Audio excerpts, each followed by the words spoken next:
बाबू जिस काम में तुम जुड़ जाती हो उस काम में घाटे का नाम भी जुड़ जाता है। अरे मैं तुमसे कह रहा था कि तुम इस काम पे मत आओ। तुम्हारे आते ही नदी में से रेता भी निकलना कम हो गया। अरे मैंने जैसे तैसे करके नदी में से रेता निकालने का ठेका लिया था, लेकिन ठेके में घाटा हो रहा है। अब पता नहीं घाटा क्यों हो रहा है। मुझे तो ये लगता है जिस काम में तुम मेरे साथ हो जाते हो उस काम में घाटा ही होता है। पिछली बार अपनों ने आलू का बिजनेस साथ में किया था, बहुत लंबा घाटा लगा था। आलू सारे के सारे सड़ गए थे, बेच ही नहीं पाए अपना। अब मैंने नदी में से रेता निकालने का ठेका लिया है कि रेता निकाल के बेचूंगा। लेकिन अभी कुछ दिन पहले मैं, योगी जी, राहुल और लालू जी मिलके काम कर रहे थे। अच्छा रेता निकलना था नदी में से, लेकिन जैसी तुम्हें साथ में किया नदी में से रेता निकलना बिल्कुल बंद हो गया।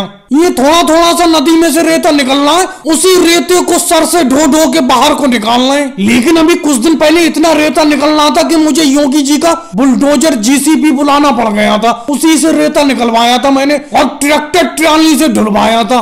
अरे इसका मतलब मोदी जी तुम मुझे पनौती बोल रहे हो? पनौती तो मैंने तुम्हें नहीं बोला, पनौती तो तुम अपने आप को खुद कह रहे हो। अरे मोदी जी बस भी करो, तुम तो बेफालतू में अखिलेश के ऊपर इल्जाम लगा रहे हो, बेफालतू की फेंकते रहते हो। अरे सारे का सारा रेता मेरे बुलडोजर से निकलवा लिया तुमने, अच्छा फायदा हो रहा है। तुमने जितने का ठेका लिया था नदी से रेता निकालने का, उससे डबल रेता बेच चुके तुम, और कह रहे हो कि अखिलेश के आते ही रेता खत्म हो गया। अरे जब नदी में से सारा रेता निकाल लिया तो क्या बचेगा उसमें? अरे भाई मोदी जी अब बस भी करो, कब तक रेता निकलवाते रहोगे? इस नदी में से बिल्कुल खुक्कल कर दोगे नदी को। तुमने हाथ ही डुबाओ गड्ढे कर दिए इस नदी के अंदर, कितना रेता निकालोगे? पहले तुमने योगी जी के बुलडोजर से निकलवाया रेता, फिर अब तुम टोकरियों से निकलवा रहे हो, सर पे ढुलवा रहे हो। अब क्या थोड़े दिन बाद हाथों से निकलवाओगे थोड़ा थोड़ा सा? और इल्जाम बेफालतू में अखिलेश के ऊपर लगा रहे हो कि अखिलेश जब से आया है रेता निकलना कम हो गया। ये कोई बात नहीं हुई। तुम सबको तो ऐसी मेरा फायदा दिखता है, ऐसे देखने से कुछ थोड़ी होता है। कागज को देखो, मेरे कागज पे कितना प्रॉफिट हुआ है, कितना घाटा हुआ है।